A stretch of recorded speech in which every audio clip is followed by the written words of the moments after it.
नमस्कार, मैं आशुतोष शर्मा आप सभी का फिर से बहुत बहुत स्वागत करता हूं आपके अपने किताबों के इस YouTube चैनल पर। आज मैं आपको सुनाने जा रहा हूं सुप्रसिद्ध साहित्यकार जयशंकर प्रसाद जी द्वारा लिखित उनकी सर्वाधिक प्रसिद्ध कहानियों में से एक चुनिंदा कहानी समुद्र संतरण। तो चलिए बिना देर किए शुरू करते हैं और बढ़ते हैं कहानी की ओर।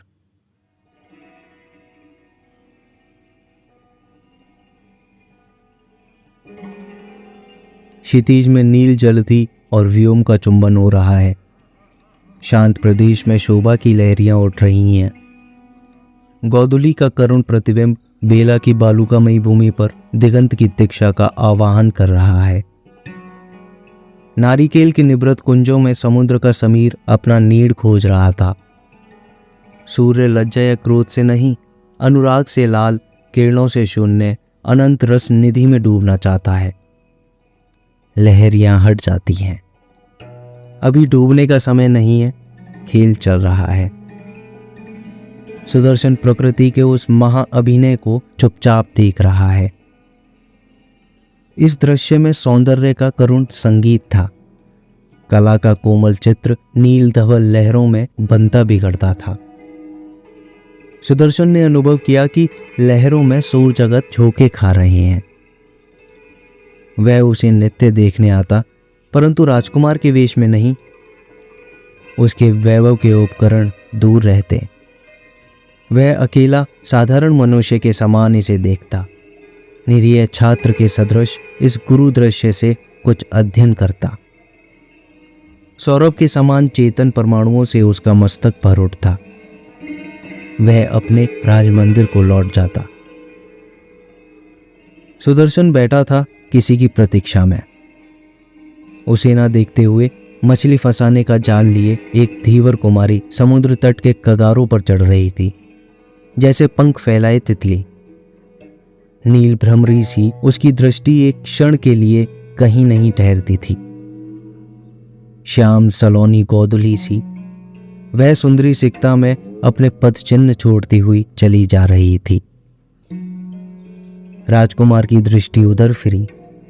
सायकाल का समुद्र तट उसकी आंखों में दृश्य के उस पार वस्तुओं का रेखा चित्र खींच रहा था। जैसे वह जिसको नहीं जानता था उसको कुछ कुछ समझने लगा हो, और वही समझ, वही चेतना एक रूप रखकर सामने आ गई हो। उसने पुकारा, सुंदरी। जाती हुई सुंदरी धीवर बाला लौट आई।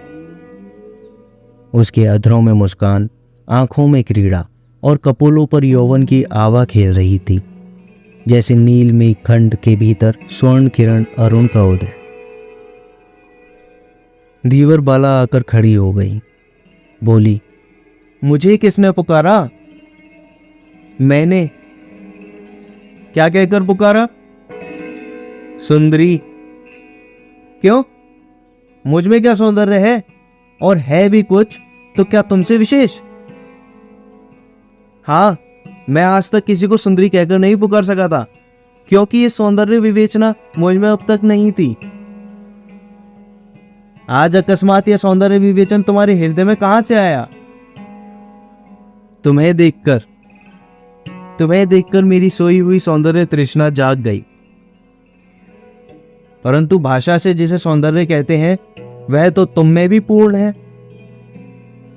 यह मैं नहीं मानता, क्योंकि फिर सब मुझी को चाहते और सब मेरे पीछे बावले बने घूमते। यह तो नहीं हुआ। मैं राजकुमार हूं।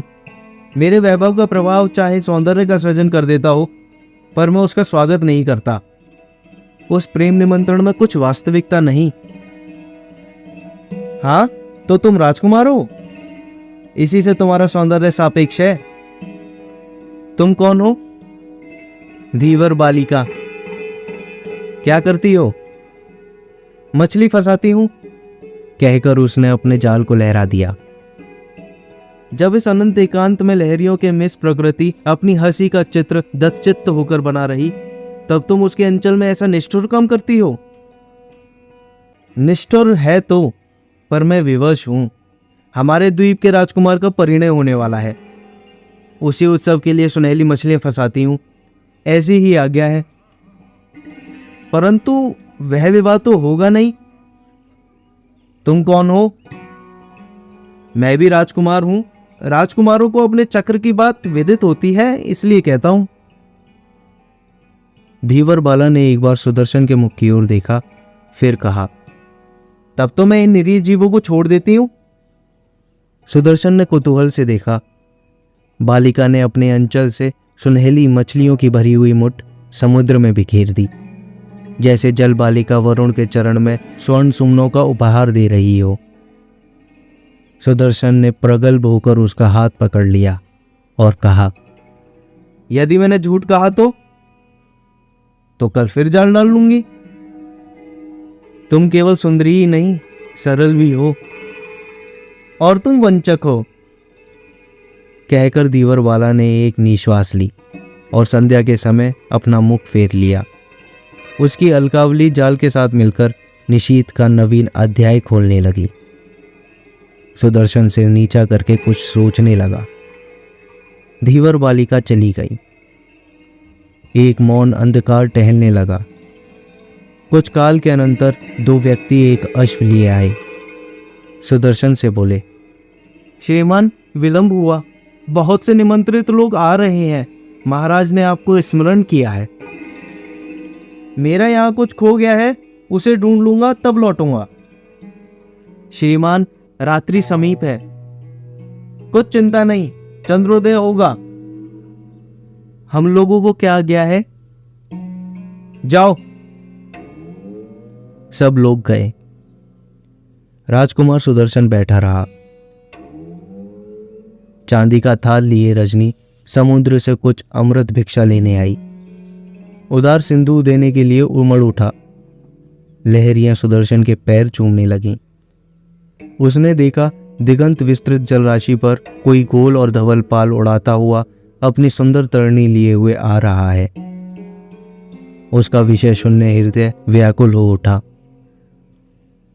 उत्कट प्रतीक्षा, दिगंत गामिनी अभिलाषा उसकी जन्मांतर की स्मृति बनकर उस निर्जन प्रकृति में रमणीयता की, समुद्र गर्जन में संगीत की सृष्टि करने लगी। धीरे धीरे उसके कानों में एक कोमल अस्फुट नाद गूंजने लगा। उस दुरागत स्वर्गीय संगीत ने उसे अभिभूत कर दिया। नक्षत्र मालिनी प्रकृति हीरे नीलम से जड़ी हुई पुतली के समान उसकी आंखों का खेल बन गई। सुदर्शन ने देखा, सब सुंदर है। आज तक जो प्रकृति उदास चित्र बनकर सामने आती थी, वह उसे हंसती हुई मोहिनी और मधुर सौंदर्य से ओतप्रोत दिखाई देने लगी।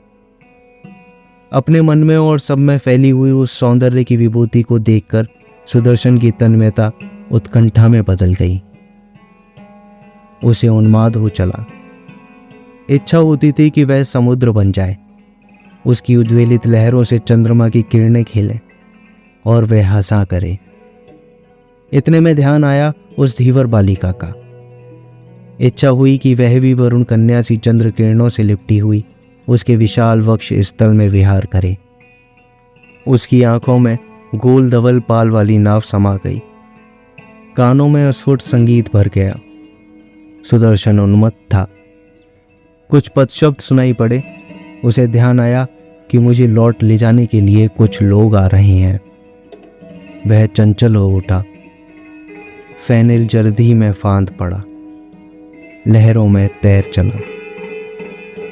बेला से दूर चारों ओर जल, आंखों में वही धवल पाल, कानों में अस्फुट संगीत। सुदर्शन तैरते तैरते थक चला था। संगीत और वंशी समीप जा रही थी। एक छोटी मछली पकड़ने की नाव आ रही थी। पास जाने पर देखा धीवर वाला बंशी बजा रही है और नाव अपने मन से चल रही है। धीवर बाला ने कहा, आओगे? लहरों को चीरते हुए सुदर्शन ने पूछा, कहाँ ले चलोगी? पृथ्वी से दूर जल राज्य में, जहां कठोरता नहीं, केवल शीतल, कोमल और तरल आलिंगन है। प्रवंचना नहीं, सीधा आत्मविश्वास है। वैभव नहीं, सरल सौंदर्य है। धीवर बाला ने हाथ पकड़कर सुदर्शन को नाव पर खींच लिया। दोनों हंसने लगे। चंद्रमा और जलनिधि भी। आप सुन रहे थे जयशंकर प्रसाद जी की लिखी कहानी समुद्र संतरण, मेरी यानी आशुतोष शर्मा की आवाज में। आपको यह कहानी कैसी लगी और कहानी का वाचन कैसा लगा, कमेंट करके जरूर बताएं। साथ ही अपने फीडबैक और सुझाव भी आप मुझे साझा कर सकते हैं। कविताओं, कहानियों और पुस्तक समीक्षाओं के लिए बने रहिए। धन्यवाद।